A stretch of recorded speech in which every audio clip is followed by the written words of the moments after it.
माझा आज म्हणजे विषय जो आहे तो खरंच फार मोठा आहे, गणित आणि तंत्रज्ञान. त्याला बरीच अंग पण आहेत.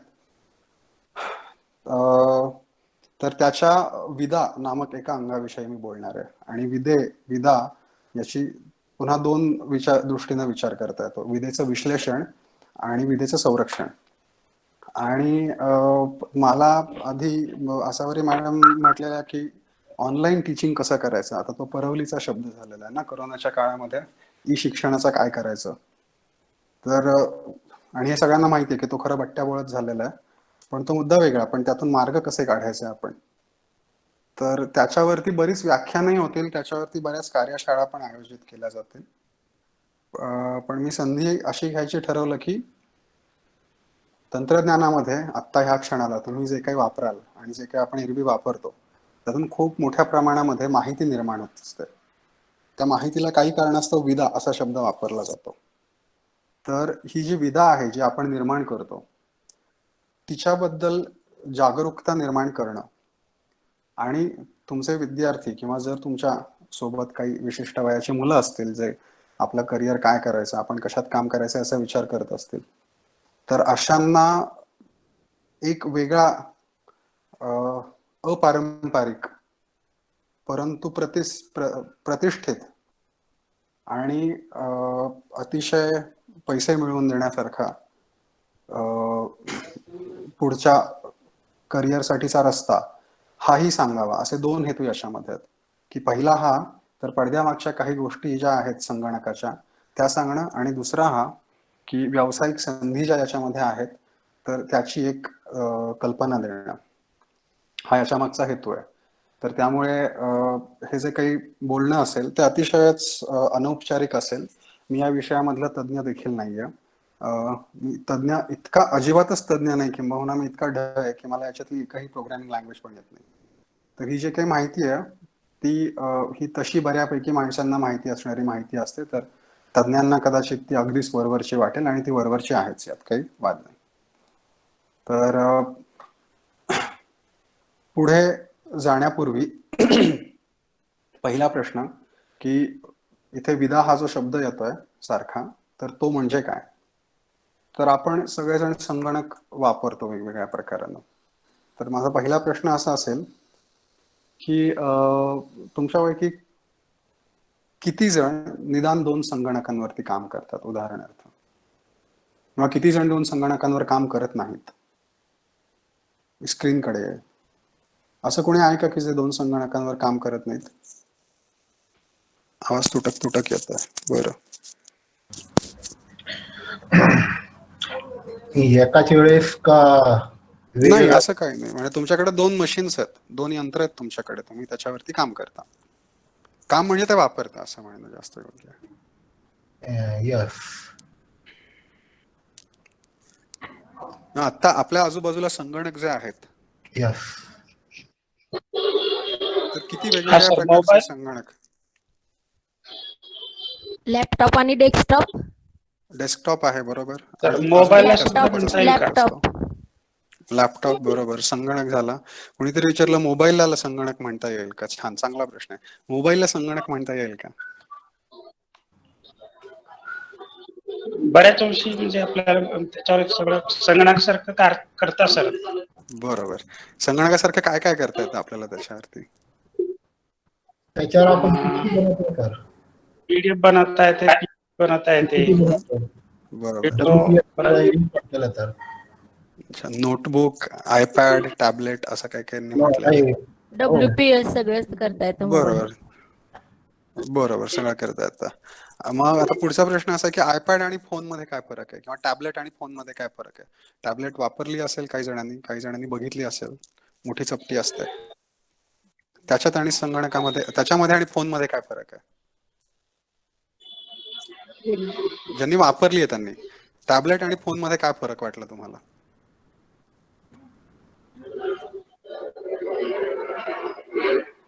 स्क्रीन साईज मोठी असते. टॅबलेट बरोबर, स्क्रीन साईज मोठी असते. आणि काही वापरण्याच्या बाबतीत तो जो युजर एक्सपिरियन्स ज्याला म्हणतो आपण, उपभोक्त्यांचा जो अनुभव आहे, त्या अनुभवाच्या पातळीवरती, वापरण्याच्या पातळीवरती. बोलणं. टॅबलेट म्हणजे मिनी कम्प्युटरच. हा मग तसं पण प्रश्न असा आहे की टॅबलेट आणि फोन मध्ये काय फरक जाणवला तुम्हाला वापरताना? वापरायला सोपं आहे ते. हम्म? वापरायला सोपं आहे. वापरायला सोपं आहे. नाही मला बरं त्याच्या सॉफ्टवेअर्स मध्ये काय फरक वाटला? So someone has request speak in English. I made my whole talk in Marathi, so I'm really sorry. I would try to give translations wherever possible.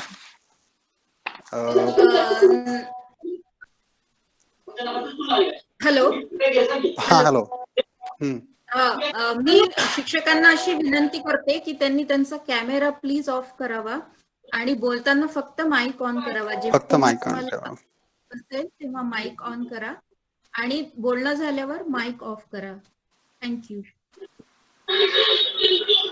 विनंती फोन आणि प्लीज टॅबलेट कॅमेरा ऑफ करावा. Sorry phone आणि tablet मध्ये काय फरक जाणवला ज्यांनी वापरलंय त्यांना? स्क्रीन मोठी असते ठीक आहे, क्वालिटी कदाचित चांगली येत असेल ठीक आहे, बॅटरी ठीक आहे, सॉफ्टवेअरच्या पातळीवरती काय जाणवलं? टॅबलेट मध्ये ऍप्स असतात का फोन सारखे? नाही घेऊ शकतो हा विंडोज हॅलो, इनबिल्ट ऍप असतात का? लॅपटॉप प्रमाणे आपण वापरू शकतो. जर विंडोजचं असेल तर इनबिल्ट ऍप नाही. Hello hello, Rohit sir, inbuilt हा. ऍप नाही आहेत तेवढे. इनबिल्ट ठीक आहे. अँड्रॉइड टॅबलेट वापरणाऱ्यांनी अँड्रॉइड फोन आणि अँड्रॉइड टॅबलेट मध्ये काय फरक वाटला? दोन्हीवरती ऍप्स असतात का? लॅपटॉप प्रमाणे वापरता येईल आपल्याला. हा तो फरक झाला, पण फोन आणि टॅबलेट मधला फरक चालू आहे आता. तर टॅबलेट मध्ये प्ले स्टोअर असतं का ज्याच्यातून ऍप इन्स्टॉल करतो आपण? अँड्रॉइड टॅबलेट मध्ये आहे प्ले स्टोअर. अँड्रॉइड टॅबलेट बरोबर. टॅबलेट मध्ये सिस्टीम कुठली वापरलेली असते? फोन मध्ये अँड्रॉइड सिस्टीम वापरतात. अँड्रॉइड टॅबलेट मध्ये सिस्टीम कुठली असते? विंडोज. नाही, अँड्रॉइड टॅबलेट मध्ये सिस्टीम कुठली असते? मी थट्टा करतोय असं असेल तरी हरकत नाही, पण लाल रंगाचा रंग कुठला असतो? अँड्रॉइड टॅबलेट मध्ये सिस्टीम अँड्रॉइड बरोबर. अँड्रॉइड टॅबलेटच म्हटलंय ना, तर त्यात अँड्रॉइडच असतं. बरोबर. कोणीतरी म्हटलं I don't know about this, then this is a good time, you should know about this or you should learn about this. कारण आपण आता ते सगळं संगणक वापरणार आहोत इथून पुढे, त्यामुळे त्याचे फायदे तोटे सावधपणा याचा अंदाज आला पाहिजे. तर अँड्रॉइड टॅबलेट जे आहे तर त्यात मुळात फोनच असतो. कुठलीही टॅबलेट त्यातली सिस्टीम सोडली तर ही जवळपास फोनच असते. आणि कुणीतरी म्हटलं की टॅबलेट ही कम्प्युटर सारखी बरीच असते, तर तेही खरं आहे की टॅबलेटमध्ये बऱ्यापैकी कम्प्युटर सारखी कामं करता येतात, पण कम्प्युटर इतकी ती पॉवरफुल नसते असं म्हणता येईल. तर ती पॉवरफुल नसते याचा अर्थ काय हे शोधण्याचा नाही. प्रयत्न करा. आवाज येत नाही सर. तर सांगण्याचा मुद्दा हा होता की संगणक जो आपण वापरतो म्हणजे डेस्कटॉप किंवा लॅपटॉप किंवा टॅबलेट आणि फोन हे सगळे एकाच जातीतले आहेत. हे सगळेच्या सगळे संगणक आहेत. यासाठी संगणकाची व्याख्या काही पाहायला लागेल आणि मग पहिला घरचा अभ्यास हा सांगतो मी की संगणक म्हणजे काय हे आधी शोधून घ्या. तर कम्प्युटेशन किंवा संगणन करण्याची क्षमता असलेलं यंत्र हे संगणक. आणि आत्ताचा जो फोन आहे तुमच्या हातांमध्ये सगळ्यांच्या स्मार्टफोन हा पण संगणक आहे. आणि त्याच्यामधल्या काही हार्डवेअरच्या संबंधित गोष्टी सोडल्या तर तो तात्विक दृष्ट्या साध्या संगणका इतकाच पॉवरफुल आहे. तर आज आपण फोन वापरतो, आयपॅड टॅबलेट वापरतो, लॅपटॉप वापरतो, अंकसंगणक वापरतो, संगणक वापरतो, डेस्कटॉप वापरतो. हे सगळ्या प्रकारचे जे संगणक आहेत हे वापरत असताना आपण खूप माहिती निर्माण करत असतो. तर ही माहिती म्हणजे काय? तर आज तुमच्या फोनमध्ये तुम्ही लोकांचे फोन नंबर सेव्ह केलेले आहेत, बरोबर? ही माहिती आहे. एक व्यक्ती आणि तिचा टेलिफोन नंबर, तिचा ईमेल पत्ता तुम्ही सेव्ह केलेला आहे. तर तो ई पत्ता ही पण एक माहिती आहे. तुम्ही तुमच्या PDF त्याच्यात ठेवता, त्याच्यात फोटो असतात, त्याच्यामध्ये चित्रफिती असतात, त्याच्यामध्ये आवाज वेगवेगळे रेकॉर्ड केलेले असतात, त्यात गाणी आपण सकाळ संध्याकाळ ऐकतो. ही सगळी जी काही माहिती आहे ती काही वेळेला आपल्याला वाटतं की उपयुक्त आहे, काही जणांसाठी ती अनुपयुक्त असते. तर ह्या सगळ्याच्या सगळ्या माहितीला जी आपण वेगवेगळ्या प्रकारचे संगणक वापरताना निर्माण करत असतो, आपल्या जाणीवेत अथवा आपल्याला जाणीव नसताना तिला विदा असं म्हणतात. इंग्रजीत तिला शब्द डेटा असा आहे. माहिती ज्यावेळी असते तेव्हा तिला काहीतरी हेतू असतो. शेतीची माहिती असेल, विद्यार्थ्यांची माहिती असेल, माहितीला काहीतरी हेतू असतो. पण ज्यावेळी माहितीला कुठल्याच प्रकारचा हेतू नसतो तेव्हा तिला विदा असं म्हणतात. तिचं वर्गीकरण करता येत नाही. किंबहुना ते करणं हाच एक प्रश्न असतो. तर आपण संगणक, स्मार्टफोन, अंकसंगणक म्हणजे लॅपटॉप्स, टॅबलेट आणि आता संगणकासोबत विविध जोडयंत्र पण येतात. उदाहरणार्थ USB ड्राईव्ह्स. त्यातून खरं विदा निर्मिती होत नाही, पण त्यातून व्हायरसेस पसरू शकतात. पण अतिशय उत्तम उदाहरण जोडयंत्राचं म्हणजे स्मार्ट वॉचेस. जी स्मार्ट घड्याळं असतात की जे आपण हातावरती लावले की ती ब्लड प्रेशर तपासतात, आपण किती पावलं चाललोय ते तपासतात. आता ह्या स्मार्ट घड्याळांच्या बऱ्याचशा गोष्टी ह्या स्मार्टफोनमध्ये पण आलेल्या आहेत. तर ही सगळी जोडयंत्र जी आहे ही वापरताना आपण प्रचंड विधा निर्माण करतो. उदाहरणार्थ स्मार्ट घड्याळ वापरत असताना आपण सतत आपला BP, आपण किती पावलं चाललेलो आहे हे सांगत असतो. स्मार्टफोनमध्ये ज्यावेळी गुगलचं आपण नकाशांचं ऍप वापरतो, ऍपला उपयोजन असा मराठीमध्ये शब्द आहे. तर हे उपयोजन वापरत असताना नकाशांचं आपण कुठे हे त्याला सांगत असतो, आपण कुठे गेलो हे सांगत असतो. आणि आपण गाडीमध्ये असताना आपण वेगानं जातो आणि चारचाकीवरती आणि चालत असताना हळू जातो. तर याचा अंदाज बांधून आपण तो हाही तर्क लावत असतो की तुम्ही चालत गेलात की गाडीनं गेलात. तर त्यामुळे नकाशाच्या ऍपमध्ये तुमच्या जेवढ्या काही हालचाली तुम्ही केलेल्या आहेत, जर का त्याच्या योग्य सेटिंग केल्या नसतील तर ह्या तिथं निर्माण होतात आणि त्या इंटरनेटवरती उपलब्ध असतात. हा सगळा जो काही वेगवेगळ्या प्रकारच्या माहितीचा भांडार आणि साठा आपण जन्माला घालत असतो, तर त्याला विदा असं म्हटलं जातं. आणि ह्या विदेची निर्मिती ही या सगळ्या प्रकारच्या संगणक आणि त्याच्यासोबत येणाऱ्या जोडयंत्रांवरती घडत असते. विदेशी काही उदाहरणं पाहिली तर सगळ्यात महत्त्वाचं म्हणजे छायाचित्र. आज कुठेही जा, व्हॉट्सअपवरती DP काय लावलाय, ग्रुपचा फोटो काय लावलेला आहे, आज नवीन फोटो कसा काढला, सेल्फी घेतल्या का नाही. आणि मोठी माणसंही लहान मुलांना ओरडतात की सेल्फी घेऊ नका, अपघात होतात. आणि लहान मुलं बघत नसली की तेही सेल्फी घेतात आणि आपणही सेल्फी घेतो. तर ही मोठ्या प्रमाणात जी छायाचित्र निर्माण होतात, ही छायाचित्र, चित्रफिती, छोट्या छोट्या गोष्टींचं चित्रीकरण करायचं. आणि उदाहरणार्थ आत्ता मी बोलतोय पण आपलं रेकॉर्डिंग सुरू झालेलं आहे. तर मी बोलत असताना मोठ्या प्रमाणात चित्र निर्माण होत आहेत, ध्वनी निर्माण होत आहे, चित्रफित निर्माण होतीये आणि ही चित्रफित आता सेव्ह केली जाते गुगल ड्राईव्ह वरती. तर ही जी आहे ही एक विशिष्ट प्रकारची आणि फार मोठ्या प्रमाणात असणारी विधा आहे. आणि ही कोण निर्माण करतं तर इंस्टाग्रामचा ऍप तुम्ही बघितलं असेल, नसेल तर साधारण शाळेत 7वी-8वीच्या मुलांना विचारलं की इंस्टाग्राम काय, तर ते तुम्हाला सांगतील काय असतं. याच्यावर मोठ्या प्रमाणामध्ये छायाचित्र निर्माण होतात. आता त्यांनी चित्रफिती निर्माण करायची पण सोय केली आहे टिकटॉक गेल्यापासून. फेसबुक हे आता सगळ्यांनाच माहिती आहे. युट्यूब, टिकटॉक, ब्लॉग्स जे असतात, अनुदिन्या, फोटो, आपण अँड्रॉइडमध्ये फोटो आता वाचवतो आणि अँड्रॉइडनं हळूहळू इतर सगळे फोटो संपादक काढलेत आणि गुगलचा फोटो संपादक ठेवलाय. त्याचं नाव आहे गुगल फोटो. आणि बऱ्याचदा मुलांचे तुम्ही फोटो किंवा इतरही कुणाला एडिट करताना बघितलं असेल, कोणीतरी कान काढलेले आहेत, नाक वाढवलेलं आहे, शेजारी ससा ठेवलाय, फोटो एडिट केलेला आहे. तर हे एडिट करण्यासाठी बरेचसे ऑनलाईन संपादक मिळतात. हे संपादक किंवा हे बरेचसे ऍप, अनुप्रयोग जे आहेत विविध, तर ते अनुप्रयोग गुगल स्टोअर वरून किंवा ऍपलच्या स्टोअर वरून डाउनलोड केलेले असतात फ्रीमध्ये मिळणारे. तर ह्या सगळ्या अनुप्रयोगांमध्ये ही विधा निर्माण होत असते. आणि सगळ्यात महत्त्वाचं साधन आणि आजकालचं विद्यापीठ म्हणजे व्हॉट्सअप विद्यापीठ. तर या व्हॉट्सअप विद्यापीठावरती पण आपण फोटो घेतो आणि पाठवत असतो आणि तिथंही विधा निर्माण होत असते. व्हॉट्सअप मध्ये केवळ विधा निर्माण होते असं नाही, पण तुम्ही फोटो पाठवताना तुम्ही कुणाला पाठवलायत आणि त्यानं कुणाला पाठवलाय, ही जी चेन आहे तर ही पण तिथे निर्माण होत असते. ही जी साखळी आहे, कोणी कुणाला पाठवला, ही माहिती सुद्धा निर्माण होते. ती छायाचित्रांची आणि चित्रफितींची पण होते. मला वाटतं ही जवळपास सगळीच ऍप्स जी आहेत त्यातली कमी जास्त प्रमाणात आपण पाहिलेली असतात. दुसरं म्हणजे निव्वळ मजकुराची निर्मिती. एकमेकांना विनोद पाठवलाय, कुठलं तरी माहिती पत्रक आलेलं आहे, ते माहितीचा डेटा पुढे पाठवलेला आहे, काहीतरी श्लोक आलाय, काहीतरी अभंग आलाय, कोणावर तरी टीका आली आहे, कोणाची तरी बातमी आली आहे, ही माहिती आपण सरसकट एकमेकांना पाठवत असतो यापैकी कुठल्याही साधनांवरून. Instagram, Google, Facebook, YouTube, TikTok तर ह्या ज्या सगळ्या गोष्टी आहेत व्हॉट्सअप पर्यंतच्या, तर याच्यावरती फॉरवर्डिंग आणि डेटा क्रिएशन हे निव्वळ मजकुराच्या प्रमाणात मोठ्या प्रमाणात होतं. दुसरं एक साधन म्हणजे ईमेल, जे आता व्यवहाराचं साधन झालेलं आहे, की कुठलीही माहिती आहे ती ईमेलवरती लिहायची आणि त्यावेळी निव्वळ मजकूर त्याच्यावर निर्माण होतो. वेगवेगळे शब्द निर्माण होतात, वेगवेगळ्या भाषांमधले वाक्य निर्माण होतात, कविता निर्माण होत असतील, साहित्य निर्माण होत असेल, शिव्या निर्माण होत असतील, गोष्टी निर्माण होत असतील. तर हे सगळं काही आहे तो हा निव्वळ मजकुराचा भाग झाला. आणि हा जो निव्वळ मजकूर आहे याच्यामध्ये काही विशिष्ट प्रकारचे जे मजकूर आहेत आणि हा विदा झाला आणि आता हे त्याचं काही विशिष्ट वर्गीकरण. तर एक महत्वाचा निव्वळ मजकुरामधला विभाग म्हणजे शोध शब्द आणि कीवर्ड्स. आज गुगलवरती आपण गेलो आणि कोणाला गुगल फॉर्म शोधायचा असेल तर गुगल फॉर्म शोधण्यासाठी आपण गुगलवरती जाऊन काय करतो की गुगल फॉर्म एवढं केलं की बघतो त्याच्यात काय येतं आणि मग त्याच्यावरती टिचक्या मारत राहायची आणि माहिती मिळवायची.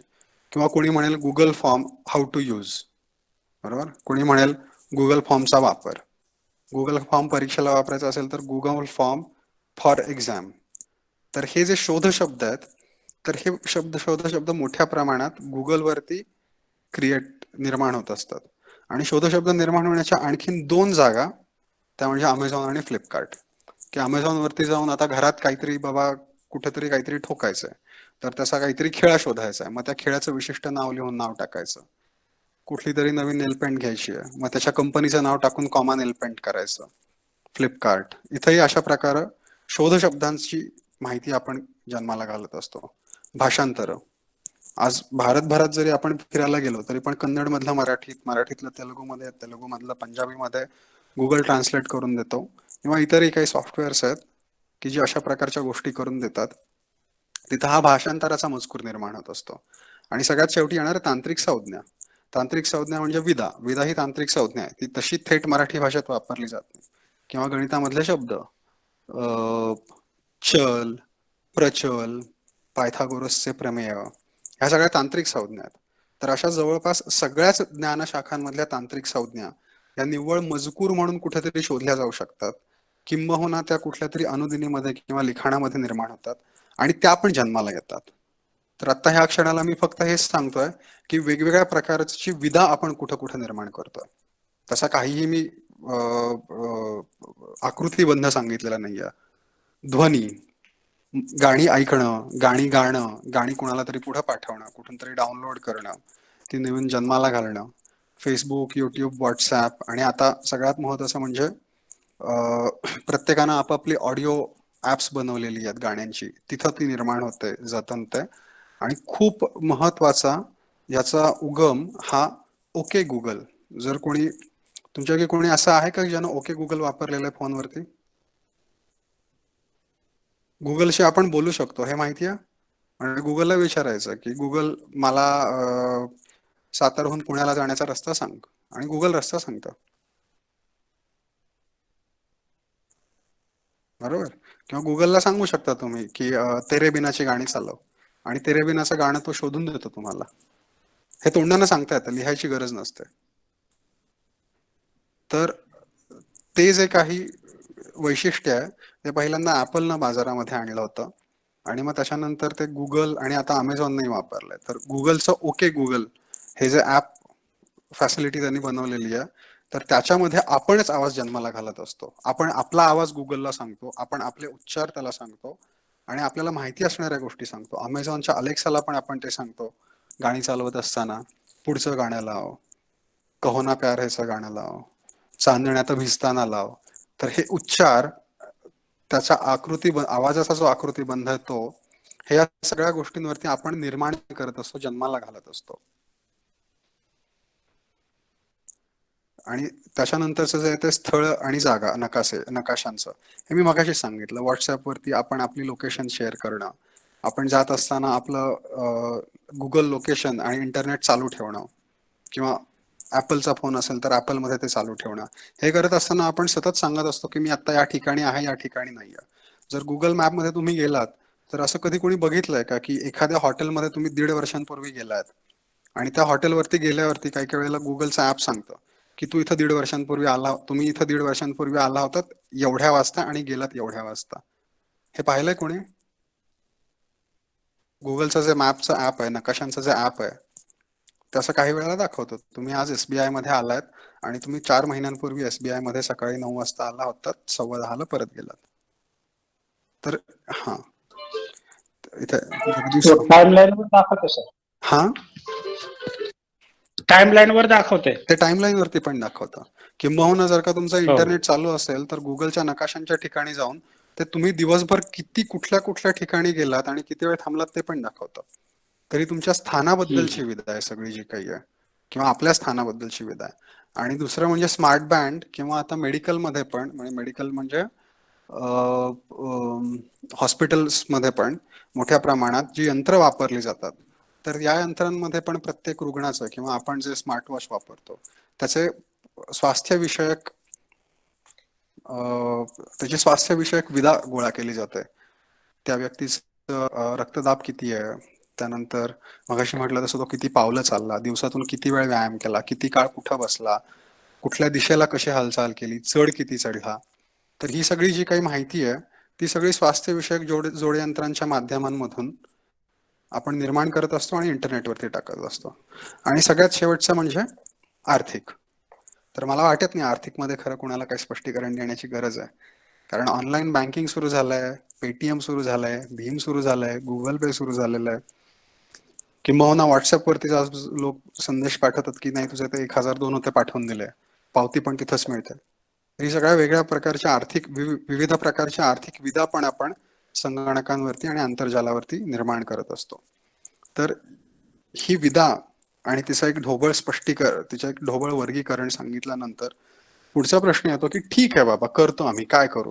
ही पूर्वी निर्माण होत नव्हती का? तर ती होत होती. आपण मित्रांशी गप्पा मारत होतो, व्हॉट्सअपवरती गप्पा मारतो त्याऐवजी एकमेकांसमोर गप्पा मारत होतो, तेव्हा पण तो आवाज निर्माण होत होता. चालत आपण होतोच, आणि गावाच्या पारावरती बसलेला रामू तात्या सगळ्यांकडे बघून म्हणतच होता की हा आज इकडून तिकडे गेला, आज 4 वाजता परत आला, आज 10 वाजता हा ह्याच्याबरोबर फिरायला गेला, बरोबर? ती माहिती कुणाला ना कुणाला तरी होतच होती. त्यामुळे ही माहिती जी ती निर्माण होतच होती. पण फरक काय? तर फरक हा आहे की रामू तात्यालाच माहिती होतं की कोण कोणाबरोबर फिरायला गेलं. रामू तात्यानं तोंड उघडलं नाही किंवा रामू तात्या जर का गेले तर ती माहिती तशीच निघून जाणार होती. पण आता आंतरजालावरती जी विधा निर्माण होते ती कायमस्वरूपी तिथंच राहते.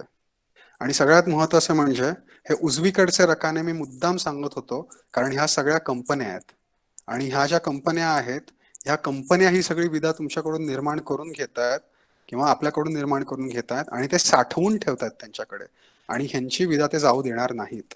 आणि ह्या विधेचं ते काय करतात, तर ह्याचं बरोबर तेच करतात की जे गावामधली काही काही पूर्वी चाणाक्ष माणसं करायची, आणि आताच्या गावं पण तशी राहिली नाहीत, पण गावात पूर्वी 3-4 माणसं असायची की जी नुसती बसणार आणि लोकांकडे बघणार की हा इकडून असा गेला, आज ह्याचं आणि ह्याचं हे बोलणं झालं, तंबाखूला नाहीतर विडीला जायचं कुणाबरोबर तरी, आणि फक्त ऐकायचं, काय बोलायचं नाही.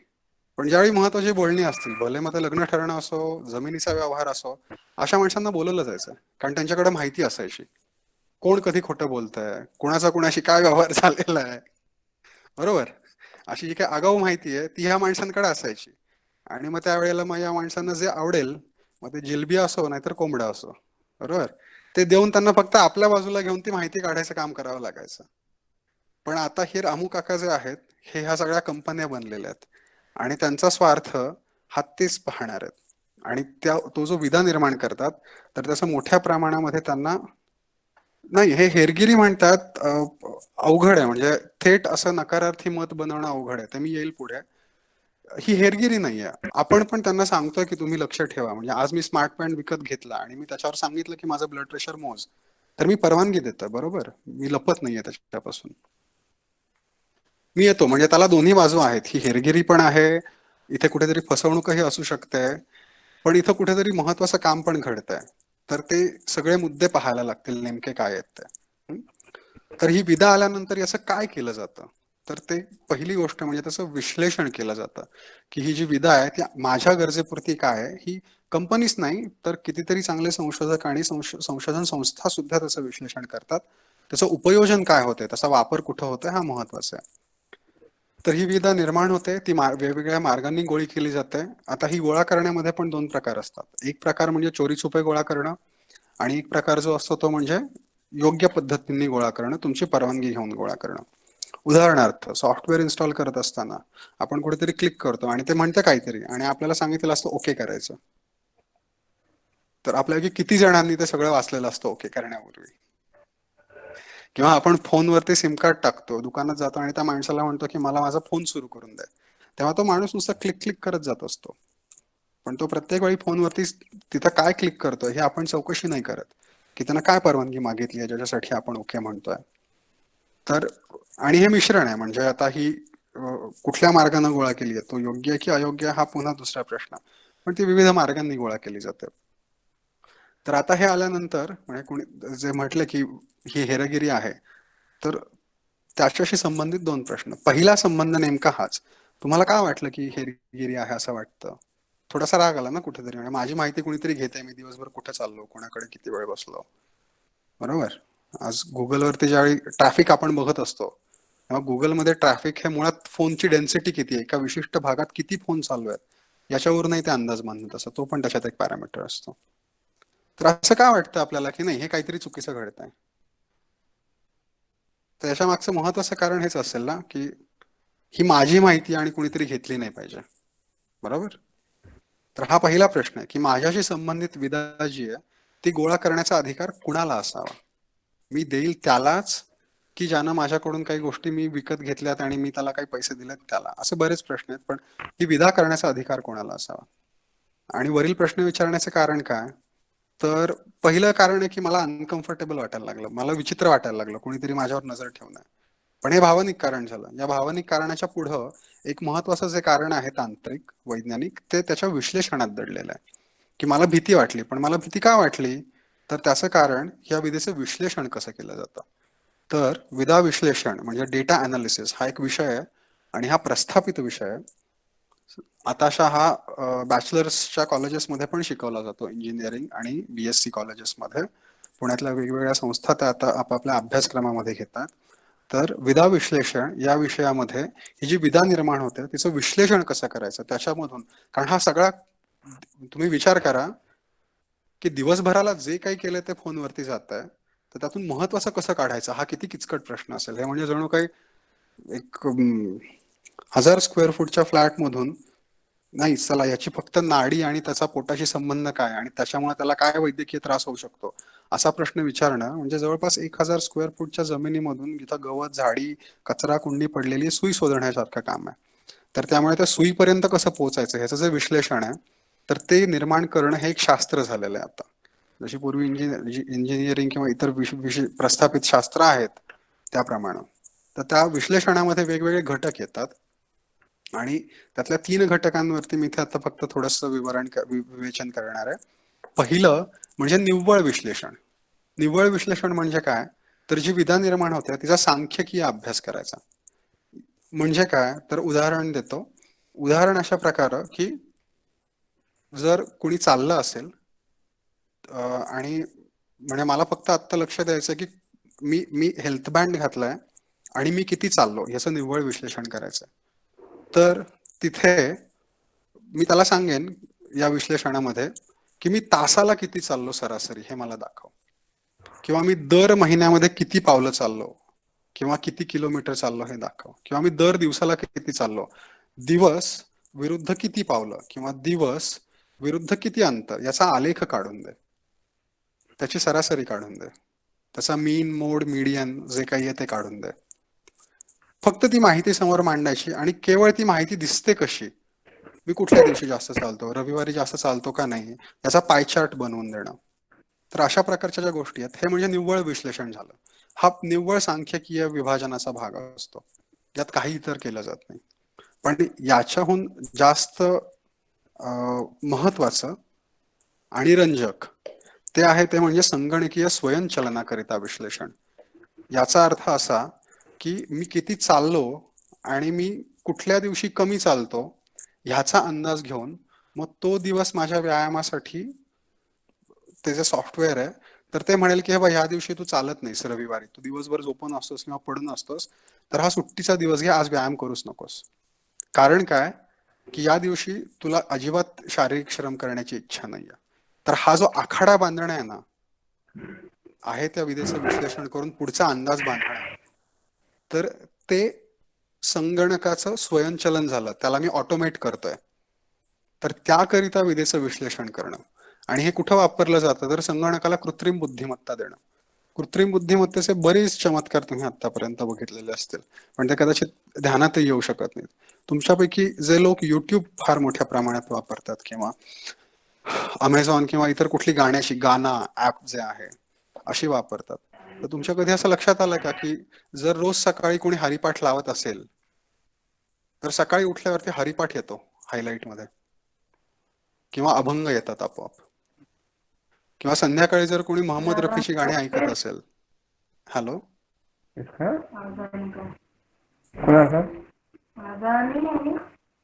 संध्याकाळी जर कोणी मोहम्मद रफीची गाणी ऐकत असेल तर मोहम्मद रफी, किशोर कुमार आपोआप संध्याकाळी यायला लागतो. युट्यूबच सांगतं की हे बघ, हे तुझ्या आवडीचं असू शकतं, हे पहा म्हणून. किंवा अमेझॉन वरती आपण खुर्ची पाहायला गेलो, अभ्यासासाठी खुर्ची, की अमेझॉन खाली सांगतं अभ्यासाचं टेबल पण बघ. तर फोन घेतला की ते सांगतं की फोनसाठी कव्हर पण बघ. तर हे जे प्रकार आहेत ही कृत्रिम बुद्धिमत्ता आहे संगणकाची, की तो पुढचा अंदाज बांधतोय की अच्छा फोन आला का, मग फोनचं कव्हर याला घ्यावं लागेल. नवीन फोन असेल तर, जुना फोन आहे का, मग त्याला एक्स्ट्रा बॅटरी देऊ किंवा चार्जर देऊ आपण. आणि याशिवाय यंत्रांचं वेगवेगळे अनुप्रयोग जे आहेत, म्हणजे ऍप्स आणि आज्ञावल्या यांचं पण स्वयंचलन करायचं. तर या सगळ्या गोष्टी करिताचं जे विश्लेषण आहे ते संगणकाच्या स्वयंचलनाकरिताचं विश्लेषण झालं. आणि सगळ्यात शेवटचं आणि महत्वाचं ते म्हणजे व्यावसायिक कारणांकरता विश्लेषण. मुळात या शेवटच्या विश्लेषणामध्ये वरचे दोन्ही प्रकार येतात, की हा जो वरच्या दोन्ही प्रकारच्या विश्लेषणांचा भाग आहे तो वापरून तो व्यावसायिक कारणांकरता वापरायचा.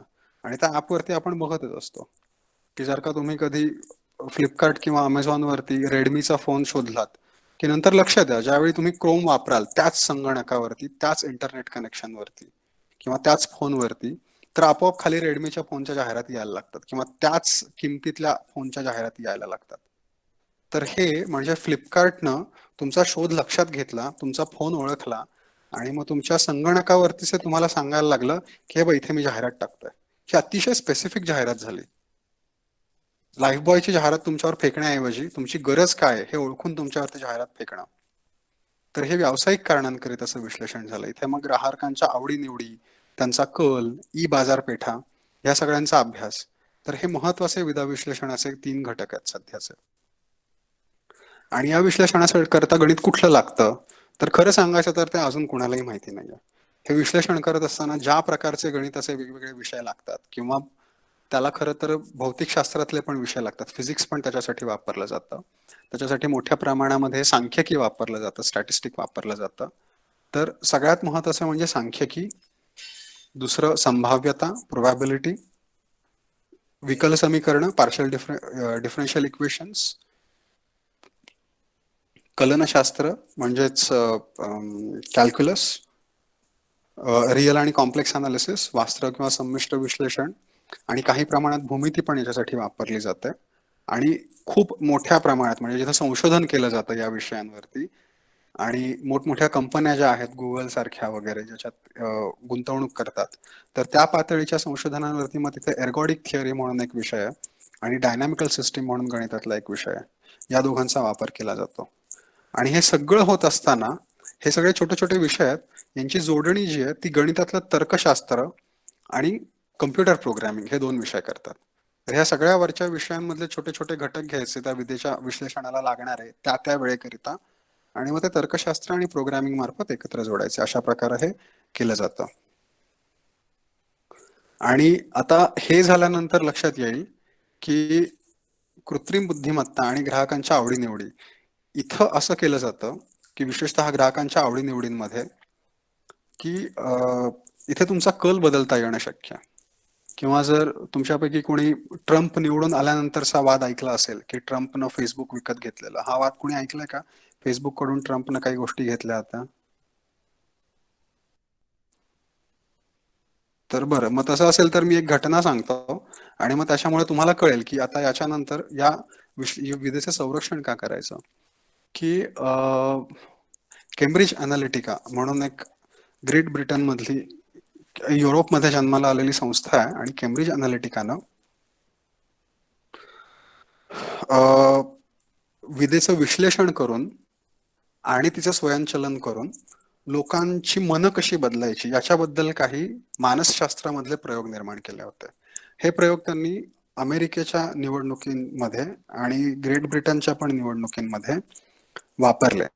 ते फेसबुक मार्फत वापरले आणि ते अशा प्रकारे वापरले की लोक काय प्रकारच्या फेसबुकवरती पोस्ट लिहितात, काय आपली मतं व्यक्त करतात, ह्याप्रमाणे त्यांनी जी ट्रम्पची पार्टी आहे तर त्या करता कुठली माणसं आहेत की जी आमच्याच पक्षाची आहेत, कुठली माणसं आहेत जी आमच्या पक्षाच्या विरुद्धची आहेत पण थोडीशी गोंधळलेली, कुठली माणसं आहेत जी विरुद्धची आहेत आणि कुठली माणसं जी आहेत की जी मध्यात येतात, असे 3 गट केले होते.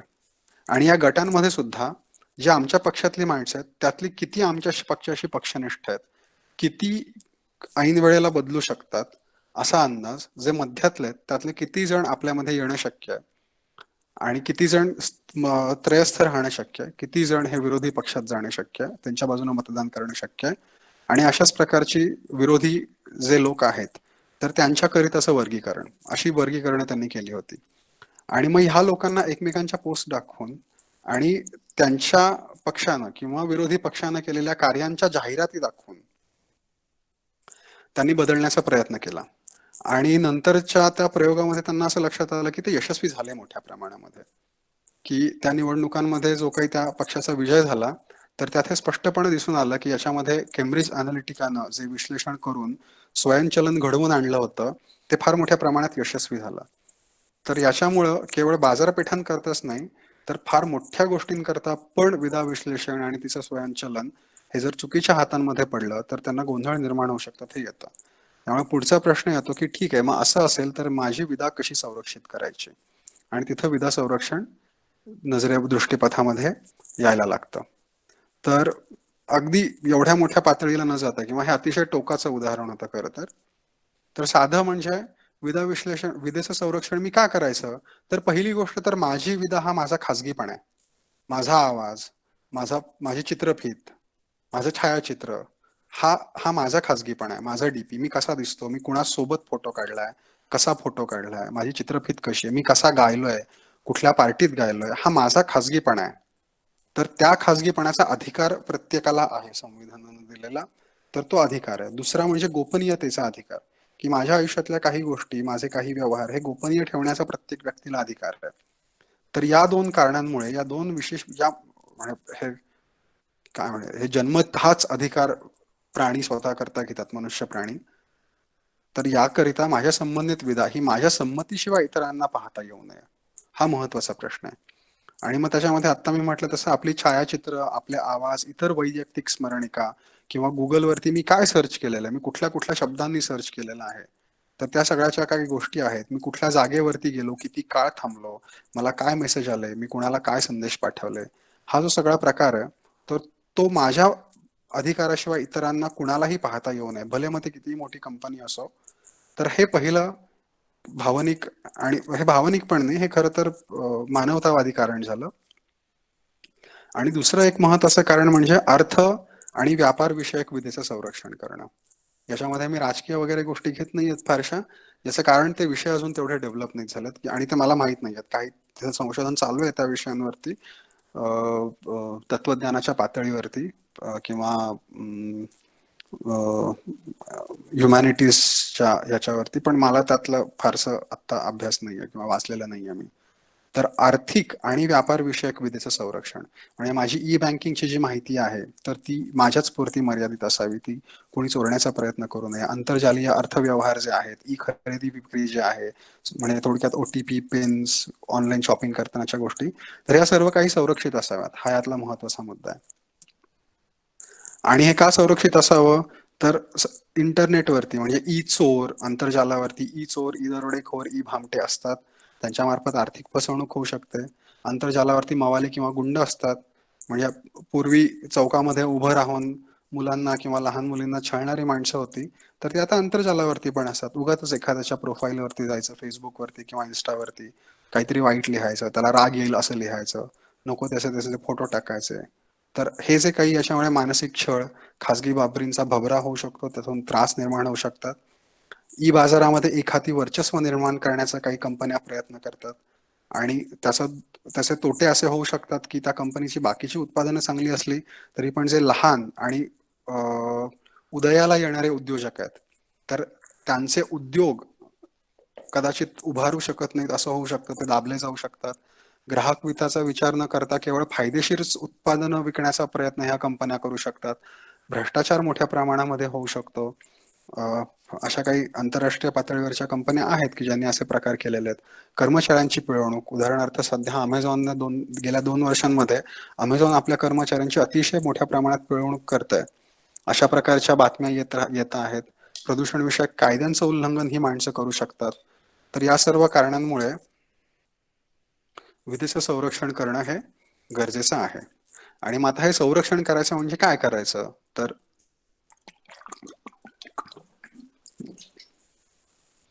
फोन वापरायला बंद करायचा का, तर नाही, ते शक्य नाही. कारण संगणक वापरणं न वापरणं ह्याला काही अर्थ नाही. आता सगळीकडेच संगणक आलेला आहे. सिस्टीम्स बदलायच्या का, अँड्रॉइड बदलायचे का, तर नाही. कारण अँड्रॉइड जर का तुम्ही बदलायला गेलात तर त्याच्यावर खूप माणसं काम करतात की अँड्रॉइड, मायक्रोसॉफ्ट, ऍपल यांच्या शिवाय काय निर्माण करता येईल. लिनक्स म्हणून एक अख्खी प्रणाली आहे, लिनक्स प्रणाली. जर कधी शक्य झालं तर ती शिकण्याचा प्रयत्न करा, की ज्याच्यासाठी हे प्रयत्न चालू आहेत. पण ते होणं तसं अवघड आहे कारण तो खूपच आदर्शवादी विचार आहे. आणि मग याच्यामध्ये काही तांत्रिक गोष्टी आपण करू शकतो. हे खरं हे एका पातळीवरचं नाहीये, हे मोठ्या कंपन्या किंवा संशोधन क्षेत्रांच्या पातळीवरती करतात. तर विजा संरक्षणाच्या 5 प्रमुख पद्धती मानल्या जातात. एक म्हणजे सॉफ्टवेअरवरती आधारित संरक्षण. म्हणजे आपली चकती जी आहे, आपली जी डिस्क जी आहे, जे आपली मेमरी आपण ज्याला म्हणतो, ती एन्क्रिप्ट करायची. एन्क्रिप्ट करायची म्हणजे त्याला कुलूप लावायचं. हे कुलूप लावायचं म्हणजे काय असतं, तर तो मुळात ती एक आज्ञावली असते, तो एक प्रोग्राम असतो आणि तो प्रोग्राम फोडल्याशिवाय तुम्हाला आतली माहिती मिळू शकत नाही. तर हे थोडक्यात चक्रव्यूह रचण्यासारखंच आहे, पण हा पूर्ण प्रोग्रामिंगचा भाग येतो. किंवा आपली जी महत्वाची विधा आहे, म्हणजे माझे जे फोटो असतील किंवा माझे जे आवाज असतील किंवा एखाद्या कंपनीचं जर बँकिंग संबंधित कागदपत्र असतील किंवा त्यांच्या व्यापारासंबंधितची कागदपत्र असतील, तर केवळ तेवढाच जो भाग आहे त्याच्या भोवती आज्ञावलींचा चक्रव्यूह टाकायचा, त्याला सॉफ्टवेअरचं संरक्षण द्यायचं. जर का तुम्ही इंग्रजी सिनेमा बघितले असतील हेरगिरीचे नवीन आलेले, तर त्याच्यामध्ये असतं की काहीतरी हेरगिरी चालू असते आणि कोणीतरी संगणकावर बसून असं काहीतरी करत असतो आणि ते करताना काळ्या स्क्रीन समोर बरंच काय फिरत असतं. तर हा जो काही प्रकार आहे, तर हा मुळात त्या चकतीचं एन्क्रिप्शन जे आहे, त्या चकतीची जी कुलूप आहे ते तोडण्याचा प्रयत्न असतो. दुसरं म्हणजे हार्डवेअर आधारित संरक्षण. हेही सिनेमांमध्ये पाहायला मिळतं, पण हे आत्ता आपल्या सगळ्यांनाच एक दिसतं की शारीरिक वैशिष्ट्यांवरती आधारित अंकीय कुलूप. म्हणजे जोपर्यंत मी बोटाचा ठसा लावत नाहीये बँकेमध्ये किंवा एखाद्या यंत्रावरती, तोपर्यंत माझा एटीएम कार्ड जे आहे ते चालणार नाही. अशा प्रकारच्या ज्या गोष्टी आहेत, किंवा डोळ्यांची बाहुली जोपर्यंत ते यंत्र बघत नाही आणि ती म्हणजे डोळ्याची बाहुली स्कॅन होत नाही, तोपर्यंत कदाचित तुमचं आधारमध्ये जशी वापरली जाते काही ठिकाणी अंगठा, तसंच डोळ्याची बाहुली पण आधारमध्ये वापरली जाते. तर हे जे काही आहे, तर ते दिल्याशिवाय तुमचा पुढचा टप्पा येणार नाही. तर हे पण एक संरक्षण आहे जे शारीरिक वैशिष्ट्यांवर आधारित आहे. एक अतिशय प्रसिद्ध संरक्षण, पण ते तसं लोकांना फारसं माहित नाहीये, पण हे मोठ्या प्रमाणात वापरलं जातं काही उच्च पातळ्यांवरती संरक्षणासाठी. ते म्हणजे चालण्याची ढब. तर जसं प्रत्येकाची डोळ्याची बाहुली किंवा बोटांचे ठसे वेगळे असतात, तसं प्रत्येक व्यक्तीची चालण्याची ढब वेगळी असते आणि जवळपास कुठल्याच 2 व्यक्तींची चालण्याची ढब सारखी नसते. तर याच्यावरती मोठ्या प्रमाणात अभ्यास झालाय की व्यक्तीच्या चालण्याच्या ढबीवरून तिला ओळखायचं की ही व्यक्ती कोण आहे. किंवा 2 टप्प्यांमधली परवानगी, की आज आपण जर का कुठलीही खरेदी आंतरजालावरती करत असो, अमेझॉन किंवा फ्लिपकार्टवरती, तर क्रेडिट कार्ड, डेबिट कार्ड किंवा ई बँकिंगचा नंबर टाकला की आपल्या फोनवरती एक पिन येतो. त्याला 2 स्टेप फॅक्टरायझेशन म्हणतात, 2 फॅक्टर ऑथेंटिकेशन म्हणतात. म्हणजे 2 टप्प्यांमधली परवानगी, की मी तिथं कार्डसाठी पण माहिती दिली, मग माझ्याकडचा जो माझा स्वतःचा जे खाजगी यंत्र आहे त्याच्यावर मला काहीतरी विचारलं आणि ती माहिती दिल्याशिवाय माझं पुढचं जे काही आहे ते चालणार नाही काम, माझं पेमेंट जे आहे ते होणार नाही. तर ही 2 टप्प्यांमधली परवानगी. आणि याच्यातही बरेच प्रकार असतात 2 टप्प्यातल्या परवानगीमध्ये. तर ते आणखीन एक आहे ते म्हणजे विदेशी प्रत करणं, म्हणजे तिची कॉपी कुठेतरी करून ठेवणं. विधेवरती मुखवटा चढवणं, म्हणजे दिसताना ती विधा जी आहे ती काहीतरी तिसरीच दिसते, की जेणेकरून लोकांचं लक्ष जाणार नाही आणि आतमध्ये त्याची माहिती पूर्णतः वेगळी असते. आणि शेवटचं जे आहे ते म्हणजे विधेचा नाश, की जर का माझी विधा कोणी शोधण्याचा प्रयत्न, माझी विधा कोणी मिळवण्याचा प्रयत्न केला अनधिकृत मार्गानं, तर ती तिथल्या तिथं फॉर्मॅट होऊन जाते, तिथल्या तिथं सगळा तिचा नाश होऊन जातो. तर ह्या 5 महत्वाच्या विधा संरक्षणाच्या तांत्रिक पद्धती आहेत. आणि याशिवाय 2 पद्धती ज्या निदान भारतीय समाजामध्ये सध्या आपल्याला फार गरजेच्या आहेत, तर त्या म्हणजे की स्वतःची जी विधा आहे त्या विधेच्या महत्वाविषयी सामाजिक जागृती असणं. की आज सरसकट आपण म्हणतो की मुलीचा फोटो काढायचा नाही तिला विचारल्याशिवाय, किंवा माझ्या मुलीचा, माझ्या बहिणीचा, माझ्या आईचा, माझ्या बायकोचा मला विचारल्याशिवाय फोटो काढायचा नाही. पण मुळात कुठल्याच व्यक्तीचा कुणीच विचारल्याशिवाय फोटो काढू नये, कारण त्या व्यक्तीशी संबंधित ती विधा आहे आणि त्याचा वापर हा त्याच्याच परवानगीने केला जावा. आणि फोटो हा तसाही वरच्या मुद्दा आहे, पण इतरही गोष्टी, की जर आज मी एखादं गाणं लिहिलं आणि ते गायलं आणि त्याचे जर का मी प्रताधिकार घेतले ज्याच्यातून मला उत्पन्न मिळणार आहे, मी कॉपीराईट्स घेतले आणि त्याच्यातून उत्पन्न मिळणार आहे, तर ते कॉपीराईट्स जपले गेले पाहिजेत. असे त्याला विविध अंगांनी त्याला पाहता येतं. पण सामाजिक जागृती जी आहे की ती निर्माण करणं. आणि दुसरं महत्वाचं विधा संरक्षणात्मक कायदे बनवणं. हे आता आपल्याकडे आहे पण बऱ्यापैकी सायबर लॉज असं ज्याला म्हणतात, तर त्याच्यामध्ये सायबर लॉज मध्ये केवळ सायबर गुन्ह्यांचीच नोंद नाही केली गेली पाहिजे, पण त्याच्यामध्ये प्रत्येकाच्या विधा संरक्षणाचे पण कायदे बनवणं गरजेचं आहे. आणि आता महत्वाच्या विषयाकडे, आणि तसा शेवटचा भाग की विधा संरक्षण करण्यासाठी गणित जे आहे, तर इथे मात्र एक उदाहरण देणं मला शक्य आहे की गणित कशा प्रकारे वापरलं जातं. तर त्या उदाहरणाकडे जाण्यापूर्वी विधा संरक्षणासाठी काय प्रकारचं गणित लागतं, तर सगळ्यात महत्वाचं म्हणजे संख्याशास्त्र, नंबर थिअरी ही मोठ्या प्रमाणात वापरली जाते. फर्माज लास्ट थिअरम म्हणून जर कोणी ऐकलं असेल एखाद्या सिद्धांताबद्दल, फर्माज लास्ट थिअरम म्हणून प्रसिद्ध, किंवा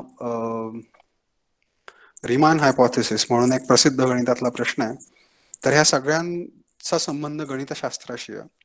मूळ संख्या ज्या आहेत त्यांचा संख्याशास्त्राशी संबंध आहे, आणि मूळ संख्यांचा मोठ्या प्रमाणामध्ये वापर हा विधा संरक्षणासाठी केला जातो.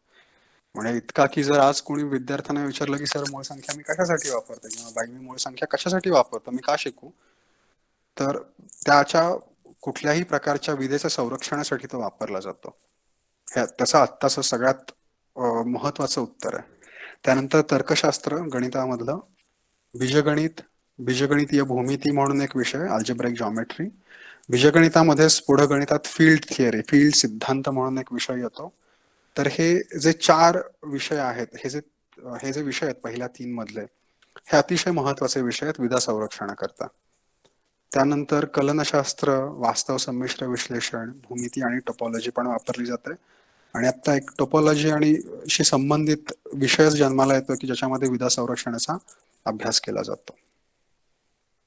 आणि आता एक गणिताचं उदाहरण देईल मी, आणि इथे या उदाहरणानंतर थांबेल की विधा संरक्षण करायचं म्हणजे कसं करायचं. तर ह्याचा RSA म्हणून एक त्याची प्रसिद्ध एक आज्ञावली आहे. तर ही आज्ञावली फारच भारी आहे, आणि ही कुठं वापरली जाते हे आधी सांगतो आणि मग त्या मागचं गणित सांगतो. की आज फेसबुकवरती, म्हणजे असा तुम्ही विचार कधी केलात का? केला नसेल तर असा विचार करा की आज फेसबुकवरती माझ्या स्वतःची भिंत असते, बरोबर, माझी वॉल असते, माझं एक स्वतःचं पान आहे फेसबुक वरती ज्याचं काहीतरी नाव आहे रोहित दिलीप होळकर. तिथं मी ज्यावेळी माझ्या भिंतीवरती लिहितो, माझ्या वॉलवरती लिहितो, तेव्हा ते माझ्या सगळ्या मित्रांना दिसतं. पण जे माझे मित्र नाहीत त्यांना ते दिसत नाही. तर त्याच्यामध्ये जे वर्गीकरण आहे त्याच्याबद्दल बोलतोय, माझे मित्र आणि माझे मित्र नसलेले. तर मी माझ्याच भिंतीवरती लिहितोय, पण माझ्या मित्र नसणाऱ्यांना ते दिसत नाही, पण मित्रांना ते दिसतं. दुसरा टप्पा, मी ज्यावेळी माझ्या मित्राशी चॅटमध्ये बोलतो तेव्हा माझ्या मित्राला मी काय लिहिलंय हे दिसतं, पण माझ्या इतर कुठल्या व्यक्तीला ते दिसत नाही. मी जर का आता चॅटमध्ये सुशांत सोबत बोललो तर ते सुशांतला दिसणार आहे, पण ते सलीलला दिसणार नाहीये, ज्यावेळी, कारण चॅट हा प्रायव्हेट असतो ना, आपण म्हणतो. तर हा असा विचार कधी केलायत का की माझ्या नावानं खरं माझी एक अख्खी भिंतच आहे तिथं, पण माझ्या भिंतीवरती पण आपोआप गट निर्माण झाले. ते कसे निर्माण झालेले आहेत? तर हे जे गट निर्माण झाले तर त्याच्या मागे RSA आज्ञावली वापरली जाते की ज्याच्यामध्ये हे अतिशय उत्तम पद्धतीनं केलं जातं. म्हणजे हा जो काही प्रकार आहे हा फेसबुकने हा जवळपास सगळ्याच ठिकाणी वापरला जातो. ह्याला हे ही खरं वर्गीकरणाची पद्धत आहे की माझं एक विशिष्ट घर आहे, त्या घरामध्ये कुणाला कुठं येता येईल याची मी परवानगी देतोय. तर त्यासाठी ऑयलरचं प्रमेय वापरलं जातं संख्याशास्त्रातलं. ऑयलर या गणितज्ञाचं नाव किती जणांना आठवत नाहीये?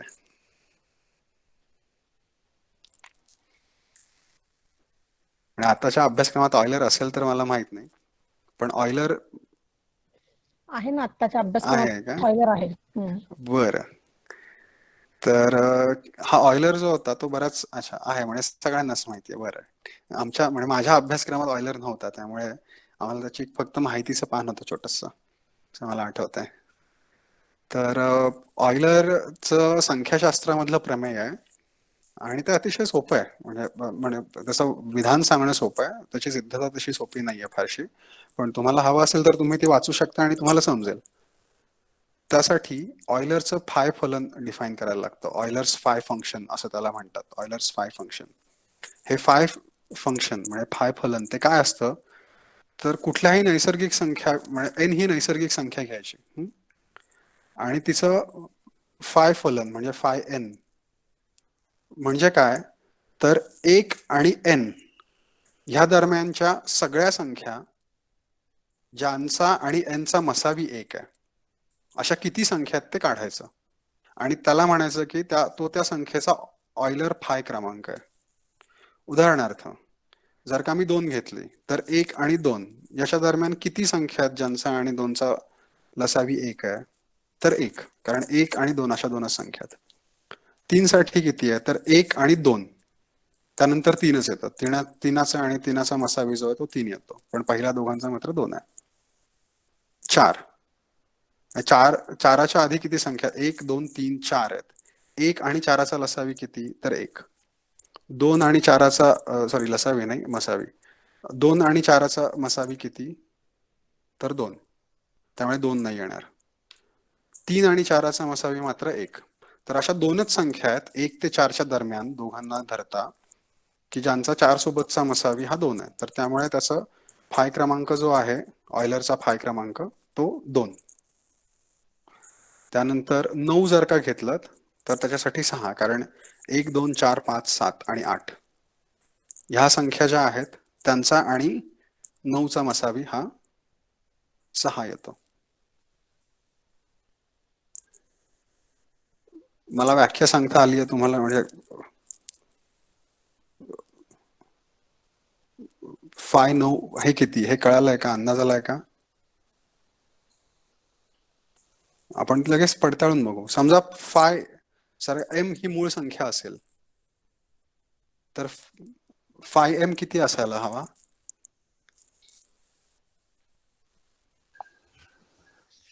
थोडं परत स्पष्टीकरण द्या एकापासून हा, पाचापर्यंत. मलाही असंच वाटतंय की क्रमाने द्या, एकापासून 4पर्यंत झाला तर 5पर्यंत चला, असं केलं की समजेल.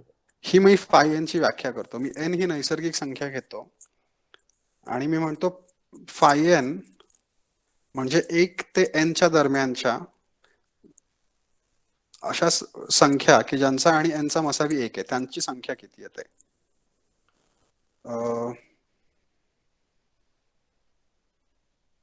उदाहरणार्थ मी 2 ही संख्या घेतली तर 1 आणि 2 अशा 1 ते n मला घ्यायचं आहे ना, तर इथे n च्या ऐवजी 2 येईल. 1 आणि 2 अशा दोनच संख्या आहेत. तर 1 आणि 2 मध्ये किती संख्या आहेत की ज्यांचा 2 सोबतचा मसावी 1 आहे.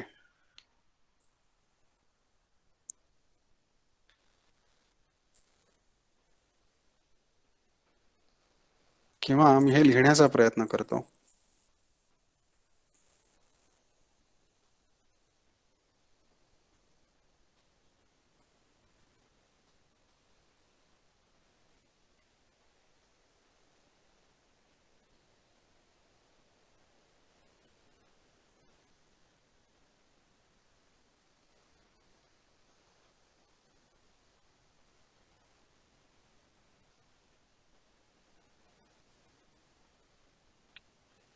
स्क्रीन शेअर करा ना. 1 2 अच्छा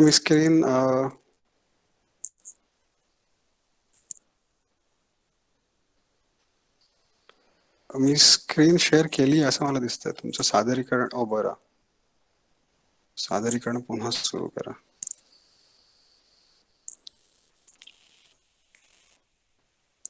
बरं, तर दिसत असेल ना सादरीकरण. होय. बरं, ऑयलरच्या प्रमेयाची हे दिसत होतं का पूर्वी, हे प्रमेय लिहिलेली चित्रफित? नाही नाही. अरे अरे अरे अरे अरे दिसत होतं मग सर, ती दिसत काय- हो का? बरं, तर ही त्याची दिसत होतं. व्याख्या आहे. तर फाय एन ची जी व्याख्या आहे ती ही की मी समजा 1 2 3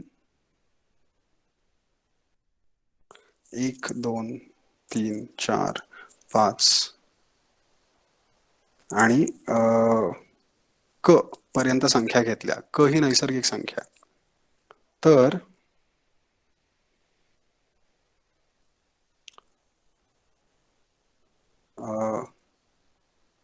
फचा फाय क म्हणजे काय करायचं, तर ह्याच्यामधल्या जेवढ्या संख्या आहेत ज्यांचा आणि एक क चा लसावी 1 येतो, अशा किती संख्या आहेत हे मोजायचं. म्हणजे उदाहरणार्थ 1 आणि क चा लसावी किती आहे? Sorry, मसावी sorry. 2 आणि क चा मसावी किती आहे? 3 आणि क चा मसावी किती आहे? 4 आणि क चा मसावी किती आहे? तर ह्याचप्रमाणे क वजा 2 आणि क चा मसावी किती आहे? क वजा 1 आणि क चा मसावी किती आहे? आणि क वजा क आणि क चा मसावी किती आहे? तर क आणि क चा मसावी हा क येणार आहे. सो ही जी जोडी आहे शेवटची, तिचा विचार करण्यात काही अर्थ नाही. 1 आणि क चा जो मसावी आहे तो 1 येणार आहे, कारण इथे एकच आहे ना, दोघांमध्ये सामायिक विभाजक हा फक्त एकच येईल. इथून पुढे आता हा मसावी किती आहे? हा मसावी जर का 1 असेल तर हा मसावी 1 आहे, मी तिला तिच्या खाली तिला अधोरेखित करणार. 2 आणि क चा मसावी किती आहे माहित नाही. तो जर का 1 असेल तर मी ह्याला पण अधोरेखित करणार. नसेल तर मग मात्र मी त्याला अधोरेखित करणार नाही. त्याप्रमाणे 3 आणि क चा मसावी किती आहे? तो 1 असेल तर मग मी अधोरेखित करणार, नसेल तर सोडून देणार, आणि असं पुढं करत जाणार शेवटपर्यंत. तर क वजा 1 आणि क यांचा मसावी हा कायम 1 असतो, बरं का ते तुम्ही शोधा. हा मसावी कायम 1 असतो. तर त्यामुळे दोनापेक्षा कुठलीही मोठी संख्या असेल तर फाय क हा निदान 2 असणार आहे, असतो. तर ह्या अधोरेखित किती आहेत ना जोड्या, त्यांची जी संख्या आहे ती म्हणजे फाय ख.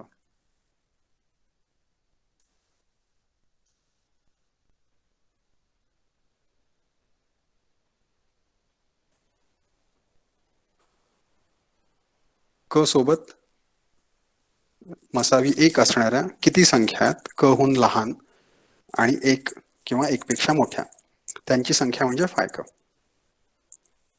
उदाहरणार्थ समजा मी 6 घेतले आणि मला शोधायचं आहे की 6 चा फाय काय आहे. तर मी त्या जोड्या करणार, 1 आणि 6, 2 आणि 6, 3 आणि 6, 2 3 4 आणि 6, 5 आणि 6. 6 आणि 6 ला काही अर्थ नाहीये. 1 आणि 6 चा मसावी किती आहे?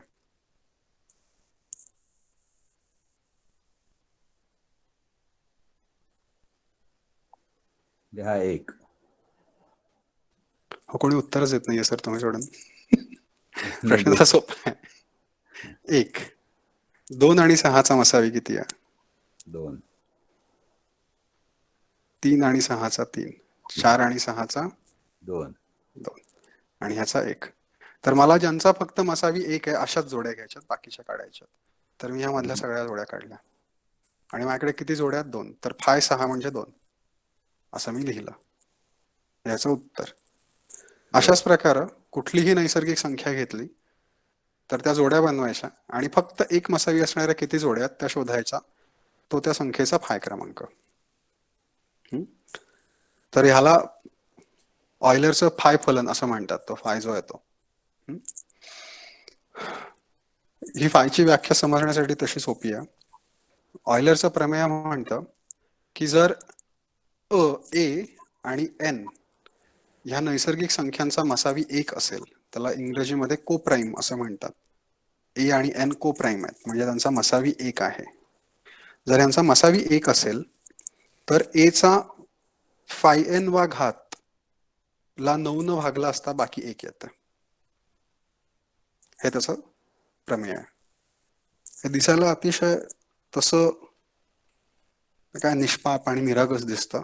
ज्यांना गणिताची भीती वाटते त्यांना भीतीदायकही वाटू शकतं, पण हे असं तसं फारच साधं दिसतं. हे संख्याशास्त्रातलं बऱ्यापैकी हे एक मूलभूत प्रमेय आहे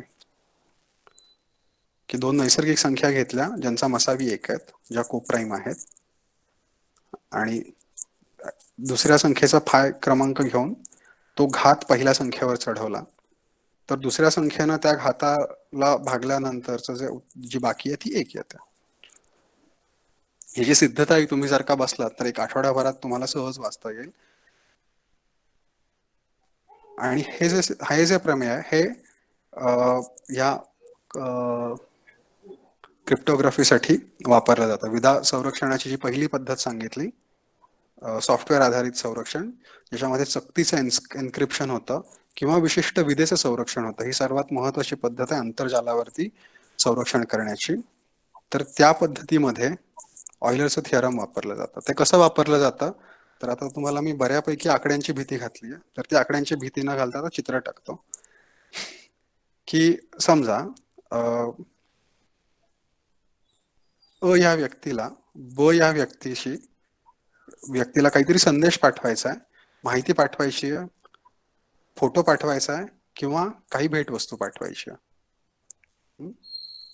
तर ती इकडे कसा पाठवणार तो, आणि ती पाठवायची अशी आहे की ती फक्त ब या व्यक्तीलाच मिळाली पाहिजे. आधेमध्ये कुणाकडे काही गेली तरी पण ती चालणार नाही. आणि हे करत असताना अट अशी आहे की प्रत्येक व्यक्तीकडे स्वतःचं एक कुलूप आणि एक चावी आहे आणि कुठल्याही व्यक्तीच्या कुलपाला त्याच व्यक्तीची चावी उघडू शकते, इतर कुणाची चावी उघडू शकत नाही. प्रत्येक व्यक्तीकडे एक कुलूप एक चावी आहे आणि एका कुलपाला एक आणि एकच चावी आहे. ज्याच्याकडे कुलूप आहे त्याच्याचकडे चावी आहे, इतर कोणाकडे नाही आहे. हे कोड आहे. हे कोड म्हणूनही तुम्ही मुलांना घालू शकता. तर त्याचं एक अतिशय सुंदर उत्तर RSA न दिलं. हे 3 संशोधकांच्या नावांनी वापरून केलेलं आहे.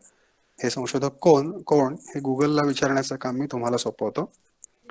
तर ते पहिला टप्पा असा की ही व्यक्ती जी आहे ती स्वतःचं कुलूप जे आहे, ही जी गोष्ट भेट द्यायची आहे ती एका डब्यात ठेवणार, तिला स्वतःचं कुलूप लावणार आणि ती ब या व्यक्तीला सांगेल की तू घेऊन जा किंवा ही माझ्या घरी ठेवली किंवा कुठेतरी ठेवली, तू घेऊन जा. ब ही व्यक्ती येणार त्याच ठिकाणी, त्याच पेटाऱ्याला स्वतःचं कुलूप स्वतःच्या किल्लीनं लावणार, कारण इतर कुठली किल्ली चालत नाही. मग ही व्यक्ती येणार आणि आपलं कुलूप काढून घेऊन जाणार. राहिलं काय तर त्या गोष्टीला फक्त ब व्यक्तीचं कुलूप लावलेलं आहे आणि ते इतर कुणी उघडू शकत नाही. तर त्यामुळे आता ब ही व्यक्ती जी आहे ते कुलूप, ती जी भेट आहे ती स्वतःच्या घरी नेऊन ती स्वतः उघडू शकते. हे त्याचं उत्तर. हे कोड साधं आहे, पण ज्यावेळी गणिताच्या भाषेमध्ये हे RSAंनी ह्याचं भाषांतरित केलं, रूपांतरित केलं, तर ते अशा प्रकारे होतं की 2 प्रचंड मोठ्या मूळ संख्या घ्यायच्या, P आणि Q. ह्या मूळ संख्या किती मोठ्या असायला हव्यात तर त्याच्यामध्ये 300 ते 400 अंक असायला हवेत.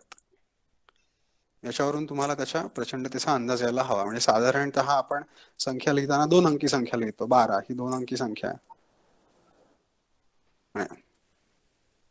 23 ही 2 अंकी संख्या आहे. 2, 3, 4 ही 3 अंकी संख्या आहेत. तर असे 400 अंक असणारी मूळ संख्या घ्यायची. अशा 2 मूळ संख्या घ्यायच्या आणि त्या 2 मूळ संख्या जे आहेत ते पहिल्या व्यक्तीच्या चावीचं काम करतात. आणि ह्या मूळ संख्या इतक्या मोठ्या असतात की ह्या मूळ संख्या शोधायचा जर कोणी प्रयत्न केला तर विश्वाचं जे वय आहे तर तेवढा पण वेळ कदाचित संगणकांना पुरणार नाही. त्यामुळे प्रत्येक व्यक्तीकडे एकच चावी आहे आणि त्या चावीचं कुलूप काय तर या दोन संख्यांचा गुणाकार.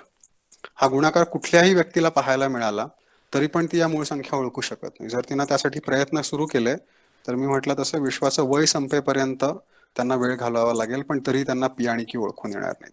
त्यामुळे ह्या कुलपाची ही एकमेव चावी आहे. आणि जो कुठला बायनरी संदेश आपण पाठवणार असतो, कारण संगणक सगळं बायनरी समजतो, तर ते म्हणजे ती भेट किंवा तो संदेश. आणि दुसरी जी व्यक्ती आहे तिचं कुलूप म्हणजे एक नैसर्गिक संख्या ई आणि ईचा गुणधर्म असा की ई आणि पी वजा 1 गुणिले क्यू वजा 1 ह्या दोघांचा मसावी 1 आहे अशी संख्या दुसरी व्यक्ती निवडणार आणि ती कुठलीही असू शकते. आणि मग पी क्यू हा गुणाकार ई ही संख्या आणि ऑयलरचं प्रमेय हे 3 घटक वापरून ती चावी मिळते आणि हा जो संदेश आहे तो उघडता येतो. हे मी अगदीच वरवर सांगितलं, याच्यात काहीही कल्पना दिली नाही, पण त्यामुळे मी घरचा अभ्यास देऊ शकतो की मी ही जी हे सादरीकरण आहे ते सगळ्यांना पाठवेन पुन्हा. तर हा जो दुवा आहे या दुव्यावरती तुम्हाला उदाहरण दिलेलं आहे की ऑयलरचा सिद्धांत वापरून RSA एन्क्रिप्शन कसं केलं जातं आणि त्यासाठी तुम्हाला 2 व्याख्या शिकाव्या लागतात. एक व्याख्या आणि एक सिद्धांताची गरज आहे. ही ती व्याख्या आहे जी तुम्ही बघू शकता आणि हा तो सिद्धांत आहे. सिद्धांत नाही, प्रमेय आहे किंवा विधान, हे तुम्ही बघू शकता. या 2 गोष्टी माहिती असल्या की याच्या आधारावरती तुम्ही ही अभ्यास पुस्तिका स्वतः अभ्यासू शकता. त्याला काही फार मला वाटत नाही वेगळं काही शिकावं लागेल. संख्याशास्त्र आणि गुणाकार, भागाकार, मूळ संख्यांची मूळ गोष्टी येत असल्या, मूळ संख्यांबद्दलची मूलभूत प्राथमिक माहिती असेल तर ती पुरेशी आहे. तर शेवटचा मुद्दा की हे झालं गणित आणि हे सगळं का करायचं आणि त्याच्या आजूबाजूचा सगळाच पसारा. पण महत्त्वाचं म्हणजे आत्ता संगणक शास्त्रामध्ये किंवा किंबहुना संगणक, व्यापार, मानसशास्त्र, जवळपास सगळ्या जिथं जिथं आंतरजाल वापरलं जातं, जिथं जिथं इंटरनेट वापरलं जातं तिथे तिथे विधा विश्लेषण आणि संरक्षण विषयक व्यावसायिक संधीचा आहेत त्या किती आहेत तर त्या भरपूर आहेत. किंबहुना महत्वाची जी काही व्यवसाय संधी आहेत त्या इथंच आहेत. तर मुलांनी सुद्धा हा मार्ग चोखंदळायला हरकत नाही. किंबहुना त्यांनी तो चोखंदळावा. भविष्यामध्ये येत्या निदान 5 ते 10 वर्षांमध्ये हा नोकरी आणि संशोधन दोघांचा पण फार मोठा स्रोत असू शकतो. आणि इथे मी थांबतो. धन्यवाद.